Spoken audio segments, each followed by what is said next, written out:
3, 2, 1, 0.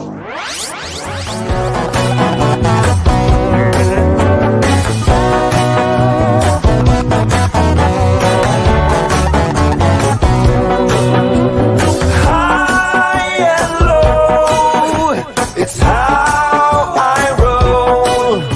A shooting star in a film noir. I'm floating around 10 feet on the ground. I'm floating around 10 feet on the ground.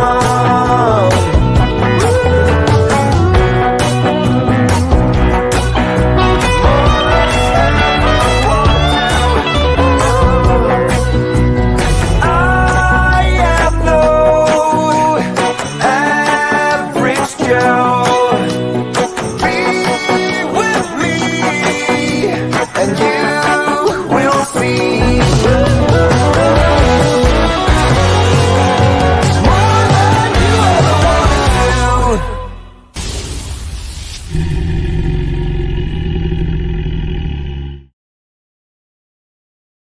to. Hey there, folks. How are you? Nice to see everybody there this morning. Or, boy, talk about confused and disoriented. Nice to see everybody here this evening, early this evening. Thanks for attending. I'm already thanking some of my regular viewers. Thanks to everybody who's been following the show on an ongoing basis. I appreciate you hanging in there with me in this learning process. Also, thanks to any new listeners. I'll ask you to please remember to subscribe. It helps not only me, but our entire network very much. If you also hit notification, you'll be automatically reminded of when my show comes on and anyone else's show you want to be notified about. Hey, old bear, how are you, buddy? Connie, nice to see you. And Uncle Bones too has been a regular follower and is the first one here every Monday, so I appreciate that very much. Today we're gonna move towards making a shift. I'm gonna try something a little bit different. You know, most YouTube shows are one, maybe two shows at the most on a particular topic, and this will be episode 6 episodes on the on the issues of fight flight. And on one hand, you know, I think that's a good thing. It's very important. And I apologize to anyone who was hoping to get into self-hypnosis or the neuro-linguistic programming stuff today. But with 5 to 6 episodes on fight flight, I'm a little bit concerned that this might be looked at by some viewers more like a mental health channel rather than a Bigfoot research or Sasquatch research channel. So I'm going to use today as kind of a summary of to do a quick summary of episodes 1 through 5, excuse me. And as I go through each episode, I'm going to ask people to ask questions on the topics that's striking their fancy, that they want clarified further, or they just like to discuss further. As always, put your questions in all caps, so I'll recognize them as a question when I remember to look over to my right at the screen for questions. And conversations in lowercase, thank you very much. But today's going to be, to a certain degree, is going to be your chance to create your own show, because after my story and after it's going to be a rapid fire summary unless you guys are asking questions about particular topics. We're going to end with kind of a free-for-all forum of questions. I'm beginning to regret posting in my ad that I'll answer any question related to Bigfoot, even if it hasn't been covered in the show. I am far from a Bigfoot expert, and there may not be some questions that I can answer. Although there's not too many things I don't have an opinion on. If you know me personally, I can generally hold forth. But We'll kind of do a free-for-all questioning, and if that doesn't bear any, if no one has any questions, I'll kind of just begin to introduce the next topic. Okay? So, today's story. Some of you may know, well, hopefully many of you recognize the name of Janice Carter. She has a book, I think it's like 50 Years of Living with Sasquatch, the Tennessee Chronicles. I feel blessed and fortunate enough to consider her a Bigfoot friend of mine. And although she's not featured in this story, some of the background to this story relates to her because, as usual, I can't tell you where this event happened, but it happens at an area that she researches fairly regularly and has a pretty intimate relationship with the Sasquatches in that area. She communicates with them and interacts with them on a fairly regular basis, to the point that she has names for the different clans in this area. And this story today, although it's probably going to be brief, features a clan that she calls the Simpsons. So we've got, God, it's been a while since I watched The Simpsons. We've got Lisa, who's the youngest daughter, although they have another infant since the end of this story. We have Bart, who's in kind of at this point probably an adolescent male. We have Marge, the mom, and we've got Homer, the dad. And on a BFRO expedition to this area, as the subgroups of people go out, typically in groups of 4 to 6, and go to strategic locations so that they know they're not stepping on each other with their provocations, and they're not hearing, somebody making a whoop or doing a tree knock thinking it was a Bigfoot when in fact it was another group. So as they deployed to their locations, one of the groups that in fact Janice wasn't in was hearing this kind of wailing and screaming, and it was up towards a rock face in this area where there are known to be caves. So I believe John Eves was in this group. Frankly, I don't remember 2 of the 4 other names, and I'm going to keep the 4th person's name out of it just for confidentiality. I don't think he'd want his name mentioned. So they start going up a path towards the caves, towards the rock formations. And this is a pretty good hike. So they were hiking quite a bit. And then one of the members got that, in that group, we called it Spidey sense, that tingling on the back of your neck, that you're being watched. They kept walking, occasionally would look behind them, didn't see anything, but they were continuing to get that feeling that somebody's following us or somebody's watching. So they walked a good way before somebody checked again. And when one person turned around, I think as the story was portrayed to me, probably 30 yards behind them down the path, down the fire road, a well-worn path, stood a Bigfoot. And what made what made this encounter so incredible really wasn't the fight, flight, or freeze that happened.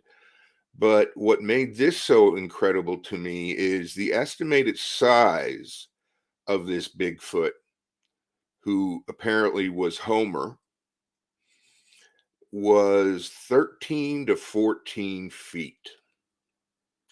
Now, I've yet to have a Class A experience where I could judge the height of one of these things.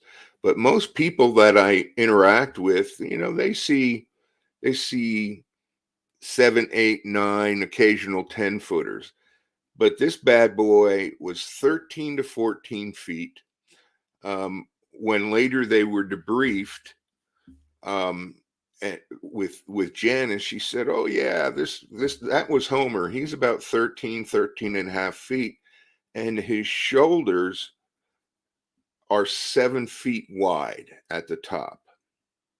So can you imagine turning around and seeing a beast that size 30 yards behind you, just standing still, just looking at you? I can't. I'm getting tingly, and my hairs are standing up on my arms as I'm telling the story. That's just incredible. Janice says, in fact, some of the elders in this area go as high as 15 to 20 feet. I'd sure like to see that. But they saw this massive Bigfoot behind them, and so the guy who turned around, he kind of bumps the guy next to him, and the guy next to him bumps the guy next to him, and the guy next to him bumps the guy next to him. Well, the first two guys that got bumped, they turned around and of course were awed. The third guy that got bumped, he froze. He could not move. He wanted to turn. I spoke with him after this. He wanted to turn. He tried his best, but he was just frozen in his tracks. And, I've talked a lot about in my previous fight flight stories about the fighting and the fleeing aspects of it. But this is one of the few stories I've ever heard that involved a solid freeze. This guy was not a newbie. He had been on, at this point, probably at least 3 years of expeditions when this happened, 3 seasons. So he froze. They finally shook him out of it, and when they shook him out of it, they looked again, and Homer was gone.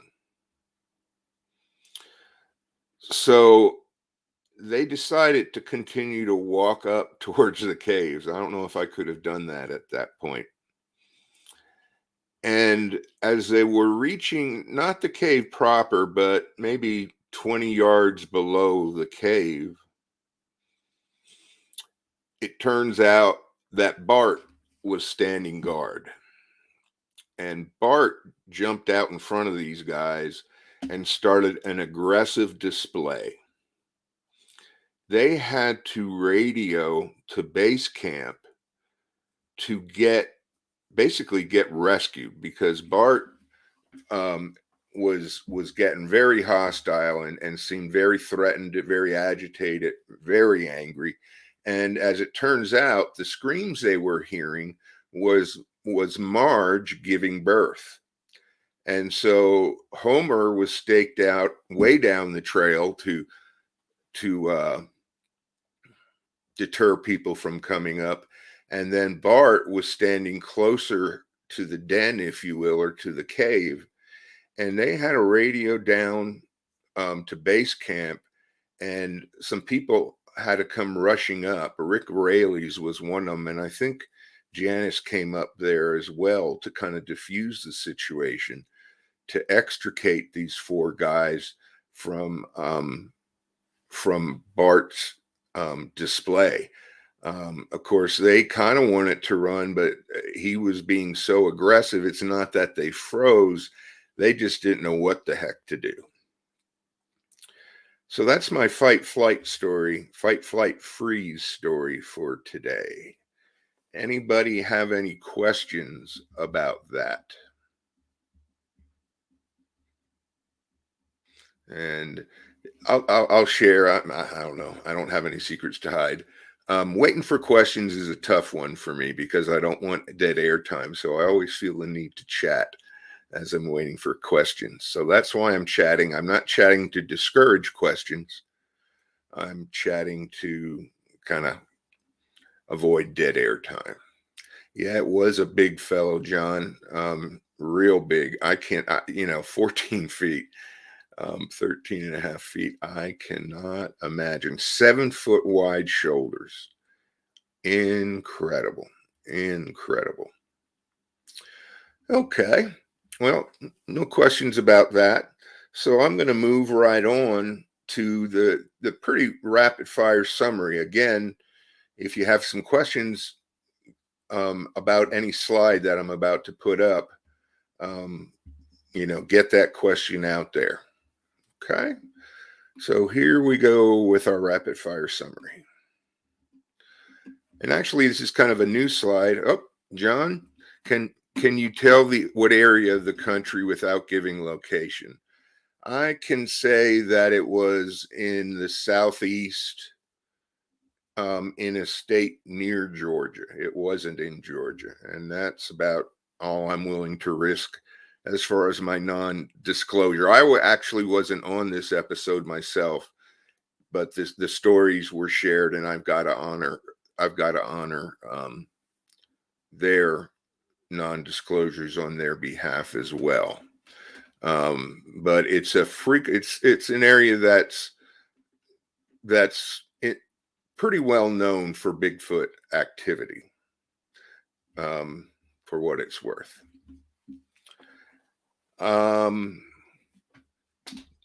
Aubert, I see your question. I can't answer that question on the grounds it may incriminate me. When I wrote this book that this podcast or YouTube channel is based on, I wrote it for a couple reasons. The original name of the book was Bigfoot Prep, and I conceptualized it as a primer for skills and knowledge to prepare people to go out and be as prepared as they can for a Bigfoot expedition. The first half of the book includes fight, flight, reprogramming, and coping skills. We get into topics like types of evidence.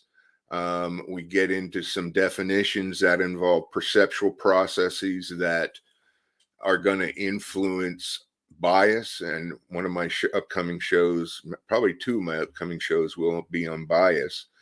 And then in the second half of the book, it's primarily about experimental design and statistics. I believe that if we're going to be successful in proving Bigfoot exists through research, we need to continue to do the experiential and phenomenological expeditions, as the great majority of them are. But we're also going to have to begin to adopt scientific methods and bring them into the field. And I encourage people to think about that. Read that section of my book. It's kind of heavy reading because it's about psychological experimental design for experiments and statistical analysis of those things. But I'm hoping there will come a time when groups are thinking about buying equipment, and instead of buying a FLIR, they'll spend the money on a statistical package so that they can not only gather their data, but they can encode it into numbers and then do a statistical analysis. We can only prove causality through experimentation, or if you don't do an experiment, if you can show 100% correlation between two variables. 100% of the time, you do a tree knock, a Bigfoot knocks back. Well, we already know that's not the case. They don't always respond. Every time you hear a knock, it means Bigfoot's in the area. Well, we have a hard time proving that because there aren't too many people who have actually seen a Bigfoot doing a tree knock. And of course, for the more knowledgeable folks in my audience, they you're probably aware of the fact that a lot of people don't believe it is even a tree knock. Some people believe it's clapping in front of their mouths with using their mouth as a echo chamber, clacking their teeth, things of that nature. Old Bear, what? Let's see if I can, do this thing. Yeah, what would you recommend to do to deal with the Bigfoot at the cave? I think backing away slowly, keeping your eye on the creature in front of you, and not worrying too much about Homer back down the path. I think getting the heck out of there is probably the best advice when you're getting aggressive displays from an adolescent Bigfoot. They may not be the biggest, but they could put a serious hurt on you, as I know Bear. Any other questions? Moving on to the next slide. All of these five sessions have been spent on fight flight. The primary reason I started with fight flight is because we want to be as objective as we can about our observations out in the field. And if you're in the throes of being over aroused or stimulated by anxiety, panic, or a fight flight response, fight flight is automatic. You're not going to be doing much thinking when that's going on. My own personal definition is that it's anxiety or fear or threat triggering an automatic or abnormal autonomic sympathetic nervous system excitatory physical reactivity inside your body. Remember, it's thought to be under involuntary control, and for the longest time, they didn't think you could control it. Yeah, John, give me 3 steps. Give me 3 steps to get to the door with that encounter. Absolutely. But it was discovered actually by accident that when you relax, you can begin to get some control over this normally automatic, out of your control process. So relaxation is the first key to reprogramming your fight flight. And I've went over relaxation and some systematic desensitization and guided imagery. When we return to fight flight on down the line, I'm going to cover self-hypnosis and something called neuro-linguistic programming. They're going to be discussed in the future. Here we are with a diagram of the autonomic nervous system. The sympathetic nervous system is the on switch or the excitatory switch. Your pupils dilate. The saliva in your mouth is lessened, so you get a dry mouth. Your bronchi are dilated, so you begin to breathe more rapid and heavier. It inhibits digestion and urination, stimulates glucose release by the liver, so you have more energy to go. It stimulates adrenaline to give your body that rush. Parasympathetic, that's the off switch. That's after you realize you're not in threat or your life is not in danger. You take a deep breath. The pupils constrict back down to light whereas they dilated initially. You begin to get rid of that dry mouth. Heart rate slows down. Muscle tension releases. Oftentimes, people have to go to the bathroom real quick, and the adrenaline starts surging through your body. Old Bear is saying, get aggressive and demonstrate to the juvies, the alpha who let him know. Well, you guys can read that. You mean no harm and mean no ill will. I think if you're ready and willing to stay in front of a raging Bigfoot, that might be a good idea. I'm not sure how many people would be ready to do that, but as long as you bring that up, again, that's part of why fight flight is important. And that's why part of learning how to modulate your fight flight responses through these techniques that I'm about to summarize is so important, because you can prevent a fight flight reaction from kicking in Your mind will be clearer and you can make decisions rather than reacting. So the first thing and the most important thing in learning to reprogram your fight-flight response is relaxation training. You've got to take the time to get deeply and completely relaxed. If you don't, none of these other techniques are going to be effective for you. I taught you 3 relaxation techniques. 2 of them I use primarily, and one of them, pursed lip breathing. We begin a relaxation exercise with it. Pursed lip breathing is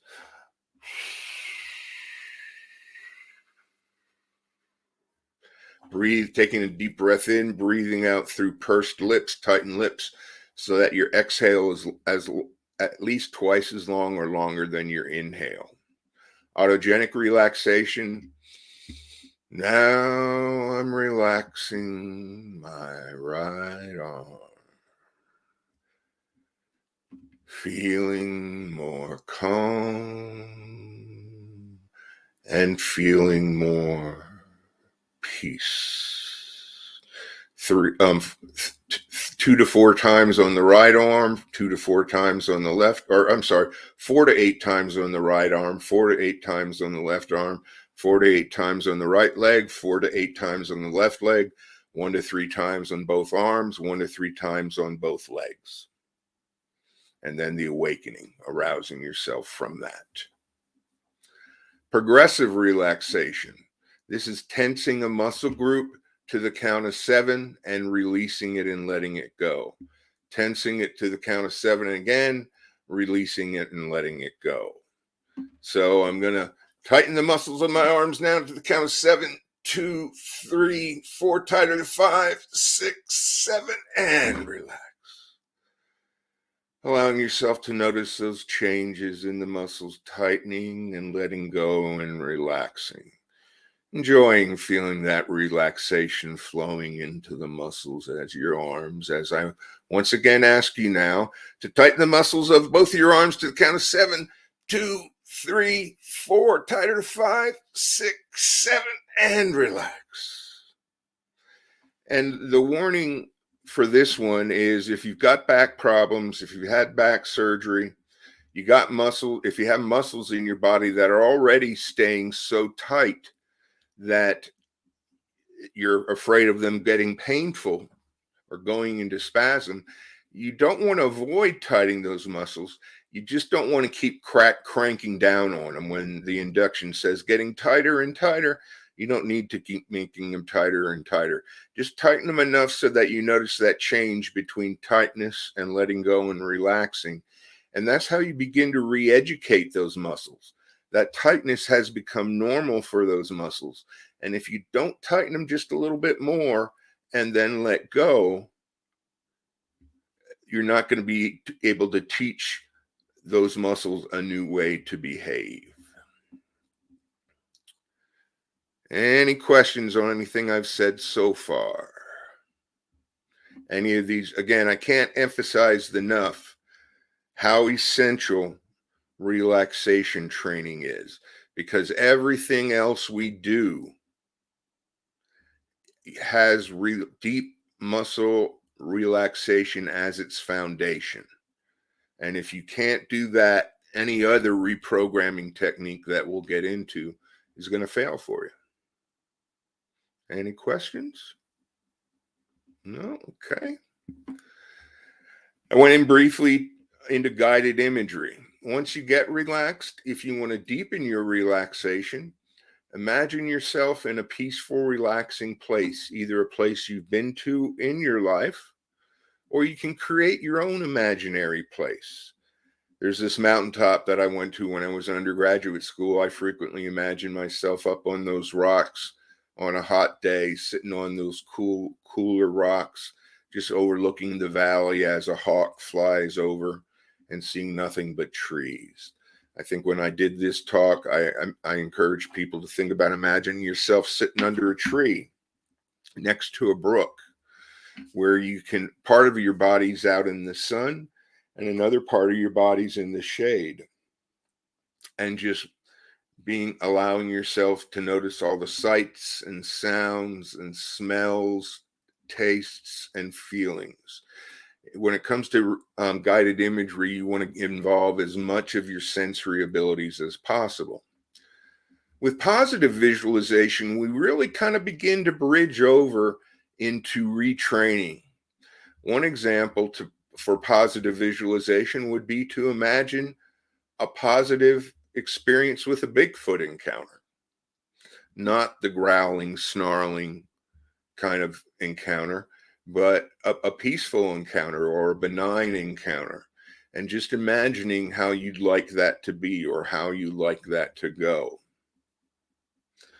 Although not related to Bigfoot, a famous hypnotherapist by the name of Milton Erickson said that if you can't imagine it or visualize it, you'll never be able to achieve it. If, on the other hand, you can imagine it or visualize it, you can achieve it. But if you can't imagine it in your mind, you're never going to be able to hold it in your hand, I guess is my message. Mr. Mitchell, actually under systematic desensitization, asked about what if somebody can't visualize? Well, I couldn't visualize when I was first started doing autogenic relaxation. And then I began to do the deep breathing as I just demonstrated with saying the phrase out loud. Deep breath in. Now I'm relaxing my right arm. And by doing it that way, I was able to let go and relax enough to actually visualize. But not everybody can visualize. And so you use the other senses and focus in on the feelings or the sounds or the sights and what those experiences would be like in that Bigfoot encounter or any other way that you want to use this. We finished up with stress inoculation and systematic desensitization. This is the most complex of the activities. And you start by getting excellent at relaxing.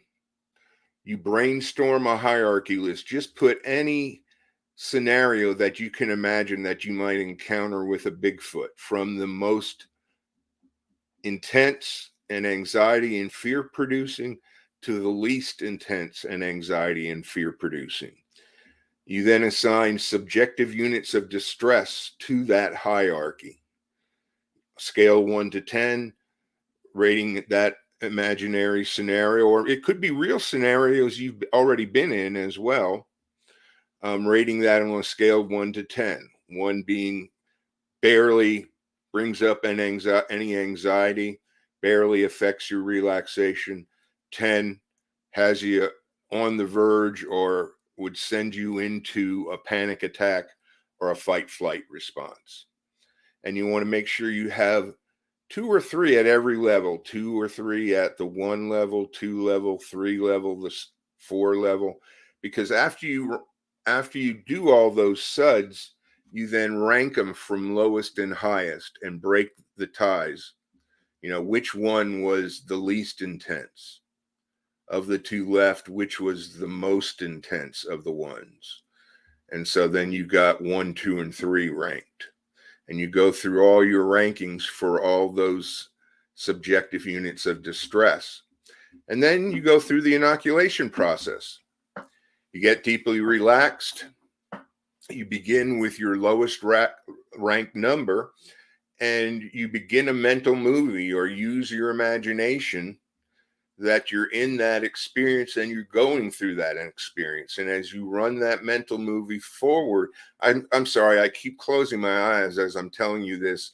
When I do this with my clients, I automatically close my eyes in this process, and so I'm doing it out of habit here.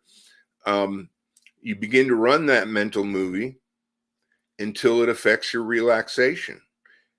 As soon as it affects your relaxation, you stop, put the mental movie aside, use your relaxation to get down to the level you were before the mental movie disturbed your relaxation. And then you pick up with that mental movie just before it affected your relaxation.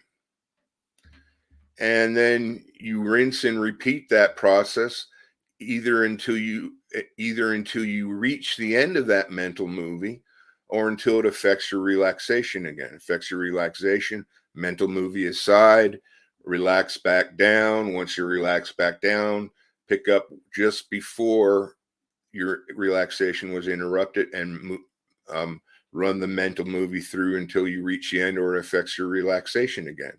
Keep doing that until you can run that mental movie through completely and stay completely relaxed 3 times in a row. Once you can stay relaxed completely 3 times in a row, you move up to the next most stressful until you can do that one 3 times in a row, and the next most stressful, and you keep on heading up to more intense exposures. And again, this is, to me, I've probably got about a 45 year career as a neuropsychologist and pain psychologist and just general clinical psychologist. And when it comes to pain management, when it comes to stress management, when it comes to trauma, like with PTSD, this stress inoculation process, as far as I'm concerned, is the most powerful of all the techniques I've ever learned. Do's and don'ts: practice it at least 3 times a week.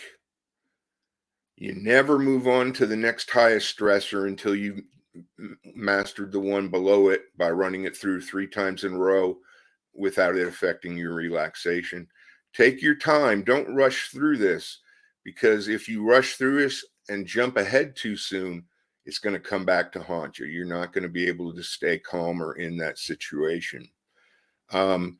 As you're doing this, you also want to just, on separate times, just practice pure relaxation. Remember, the first step in stress inoculation is to get relaxed. This is a treatment or a reprogramming kind of process. You don't want to stop your regular process of just enjoying relaxation. As you're going through the process, occasionally look back on your list and your rankings of those scenarios that you're put. Odds are those are going to change. If this starts working for you, again, when we're not dealing with this in Bigfoot world, as a person reaches the level 5, they're already seeing in their real life that they're able to stay calmer and more collected in levels 1, 2, 3, and 4. You begin to see this make changes in your life, and that you can master your stress level much better. Now, face-to-face encounters with a Bigfoot, not many people have them very frequently. So, I'm not sure how much you might notice, the more minor encounters not provoking you. But I think when I demonstrate this or talk about this in my book, I think I talk about, just hearing a tree knock in a distance, long distance, as a 1. I think when I discussed this in my show, I said, maybe you start getting aroused as you're packing to go to the expedition. You're starting to get excited. Excited is arousal. Excited is stress. Positive things can be stressful, as well as negative life events. Marriage, getting a loan, getting a house, having a baby. All of these should be wonderful experiences in your life and open up doors for you, but they're still very stressful events in your life. So don't think of stress just as a traumatic or a negative thing. It can be a positive event in your life. So the rest of the show is up to you guys, or you can leave me hanging and I'm ready to preview my next event. But I do want to take some time, again, relaxation and stress inoculation. That's the way to go. If you're going to have to give yourself 3 to 4 weeks to practice the relaxation, typically. After 3 to 4 weeks, then, it's going to take you probably another 3 to 4 weeks to begin working through this hierarchy from the weakest to the highest. And again, in many of my PTSD patients, they were never able to get to 10. The 10 was just too intense, but they were able to better manage other experiences. But again, this is going to take some time as well. I would say, I don't know what I just said, but I would say probably double the time it would take you to get the relaxation down. The point being, this isn't something you're going to be able to do overnight. You're not going to be able to reprogram your fight flight response in a month. You need to give it 2 to 3 months of practice, at least 2, to be able to get these skills down. Because remember, your fight flight reaction, it's on automatic pilot. It's something we're not meant to control, but it's something you can learn to control through these techniques. So, silence is golden. I'm giving you folks a chance here to ask anything about the techniques, or since that's the end of my summary, I believe, let me check. Yep, that's the end of my summary. Any questions at all? I may not be able to answer all of them, but if I can answer any questions about relaxation or reprogramming your fight-flight response, that's great. But I'll try and field just about any question about Bigfoot. Again, I'm not a know-it-all when it comes to Bigfoot. I'm not a Bigfoot expert. As it happens, I have expertise in psychology, and psychology and psychology research is a good fit for Bigfoot because, you can't see an emotion. You can't hear an emotion. People will argue, well, you can see somebody, having a fit or yelling. You're right. That's the behavioral manifestations of a feeling. That's not the feeling itself. The feeling, the emotional feeling inside your body is a subjective phenomena. And so only you know what that feels like. And so we can do that with intelligence. You can't look into a person and see their intelligence working. You can see the manifestations of that intelligence. Great problem solving, great art, great music, any number of ways, but you can't see the intelligence turning inside of them. And it's the same with brain function. This was part of a post I put out there earlier in this week. People go get a CAT scan or an MRI or a PET scan, and when you look at those films, it looks like it's a picture of your brain. That's not a picture of your brain. That's an analog image created by a computer of your brain based on magnetic factors in CAT scans and MRIs. And with PET scans, it's how your brain metabolizes sugar. So those films, as they're called, it's not like taking a picture of something that you see right in front of you and that exact image comes up on the photo. Those are not actual photos. They're computer constructed images. And this is why X-rays, CAT scans, MRIs, CT scans, PET scans, why you have false positives and false negatives. Because they're not an actual image of what's going on inside you.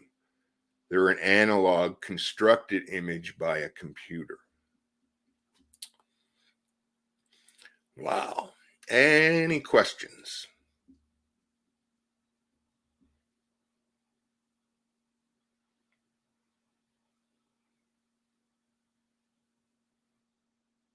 I feel like I want to burst out into being an auctioneer and auctioning off questions. Come on, guys, you got to have some questions about something.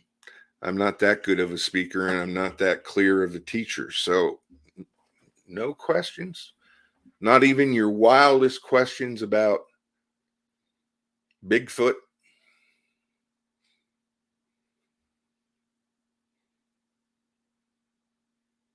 Hand pink waving.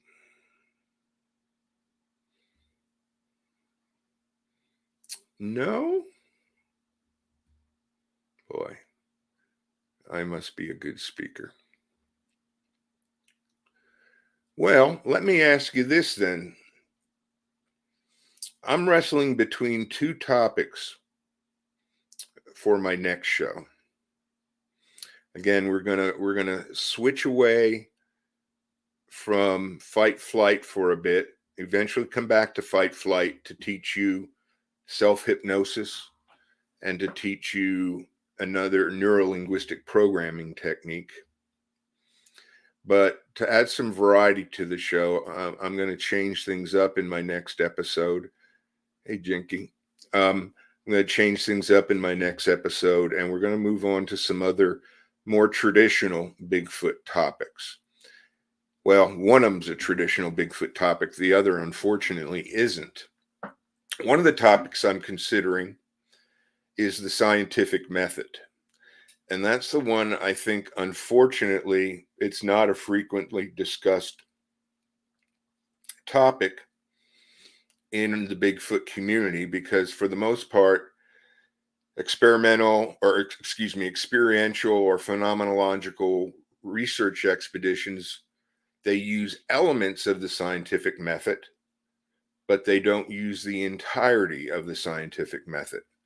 And I'm not trying to slam those types of expeditions or that type of research at all. We need experiential and phenomenological research because that tells the scientists where they need to shine the light and begin to examine and look at things from a scientific perspective. We need to know where we need to go before we can begin conducting experiments on this stuff. So one topic would be an example of employing the scientific, how we might employ the scientific, what the scientific method is, and how we might employ it in our field work. The other topic that I'm thinking about going on to is infrasound. And that's a frequently, of course, discussed topic in the field.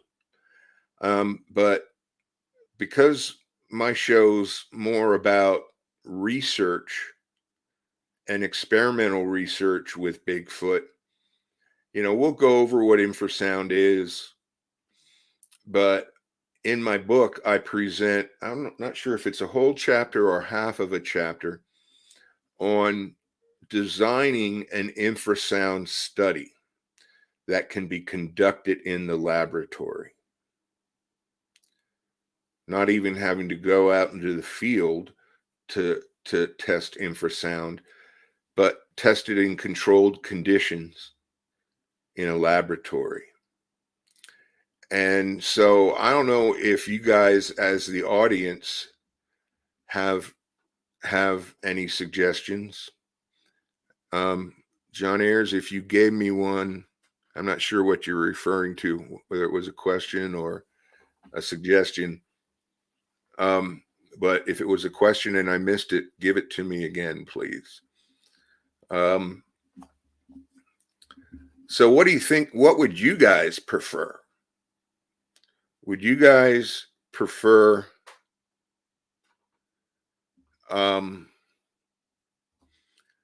jumping into the scientific method?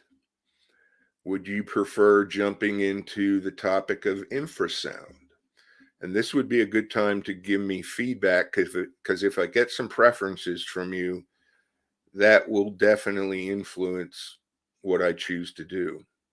Having said that, in an ideal world, it would be good to get into the scientific method before we get into an experiment in infrasound, because the scientific method, you will then be able to see it unfolding in the laboratory experiment that I've proposed. Jenke likes infrasound, but we can still do the infrasound thing without going into the scientific method. I got another vote for infrasound. Any more votes for infrasound or scientific method? The question is right above Patricia's wave. Patricia's wave. I don't see Patricia's wave. Let's see. John Ayers. Thank you for coming, John, by the way. I always enjoy your participation in my boss's show, Alex and Doug Highcheck.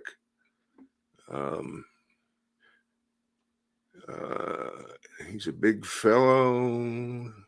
Can you tell what area of the country? I addressed that one. Bears, I got that one. As the song says, give me 3 steps. That's not really a question, but is a good humorous interjection.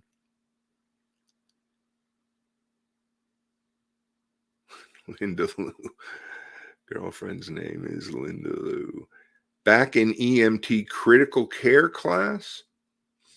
The physiology behind this, I think, is pretty important to understand. No, we're not doing emergency medical treatment or critical care. I don't know if that's the question you were referring to, John.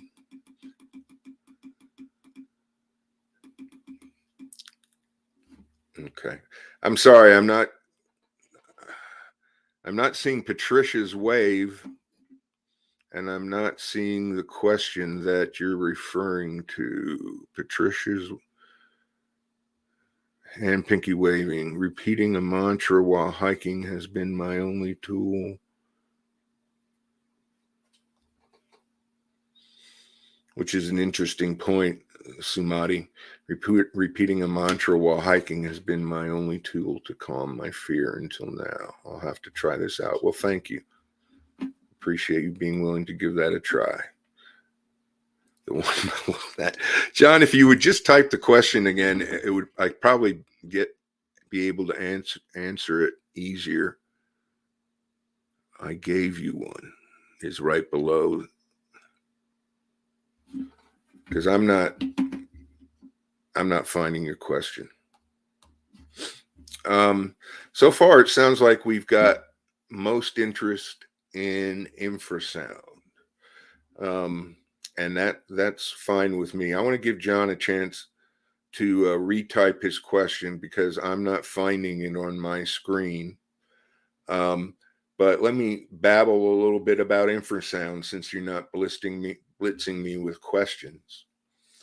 When I was developing the experiment, and this just came up interestingly enough as I was pulling things together for the possibility of this show.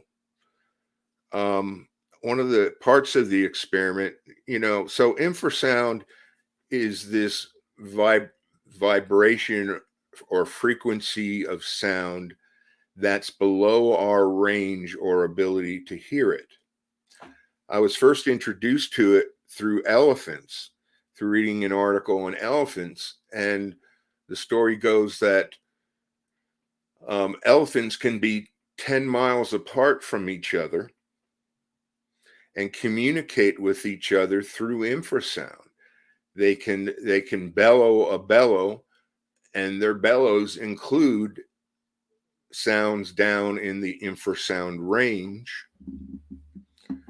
And that infrasound travels underground, can travel underground 10 miles, and the elephants 10 miles in the herd 10 miles away can pick up on that infrasound through the pads of their feet.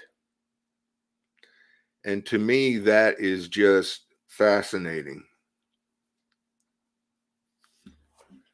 That things can be sensed from that distance. Now, I saw No, I didn't. Thank you, John, for retyping that question. Have I ever worked with EMS or fire? Would that help after a bad call? Yeah, I know I've never worked with them, but yes, it would help with a bad call. You know, people in that profession put their lives on the line every day, and that can be trauma inducing. And learning this skill as a profession or as a group wouldn't be a bad idea, in the hopes of helping prevent PTSD, but it could also help after the fact. And just, you know, I don't know if stereotypes are correct, but it seems like after a fire, folks often go and knock down a few beers to unwind and get relaxed. Wouldn't hurt to practice this before you go to the beer joint. To me, when I do deep muscle relaxation, I feel about as limp and loose as I do after a 6-pack of beer. It's been a long time since I drank a 6-pack of beer. Nonetheless, the point is you can really get relaxed. And thank you for your service, John, for being an EMS and firefighter for all those years.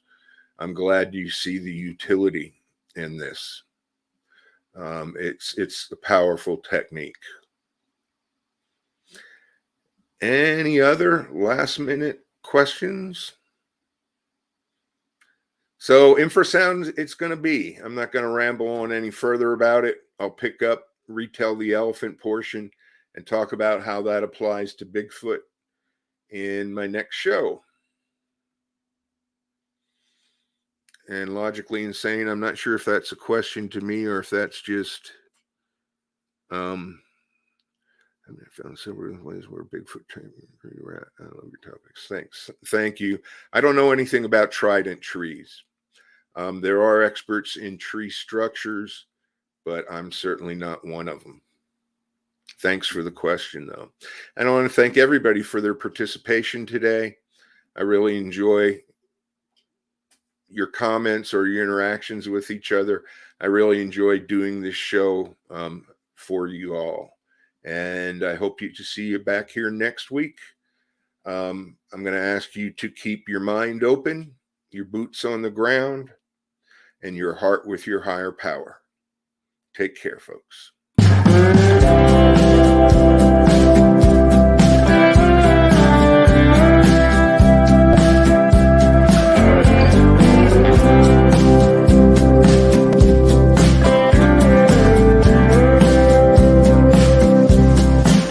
I see you running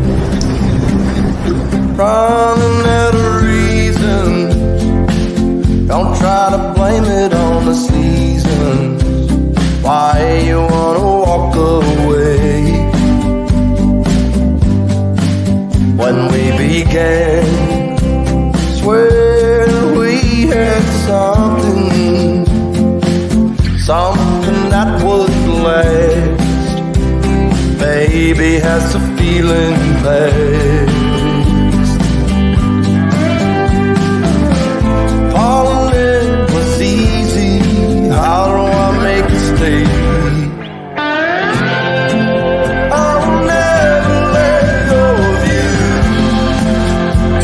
Tried and true.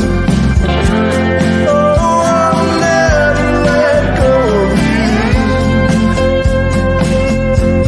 Tried and true.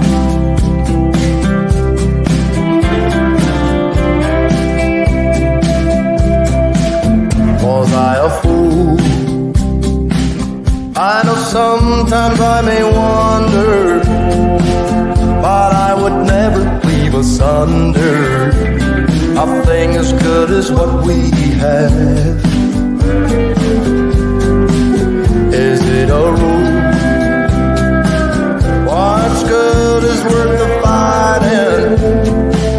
There ain't no denying that you and I were made to last. Falling in was easy.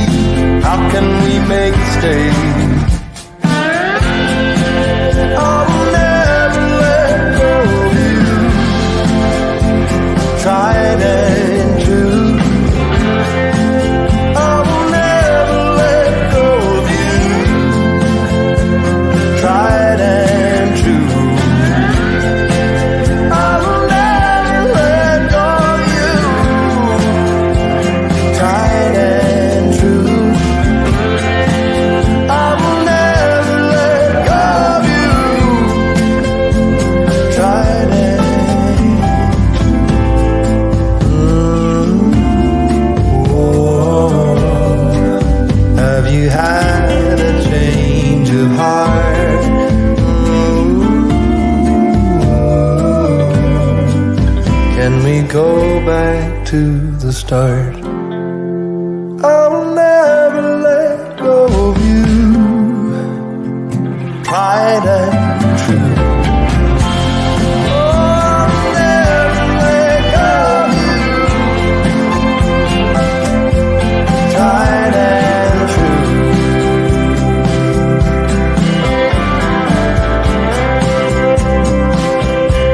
Tried and true.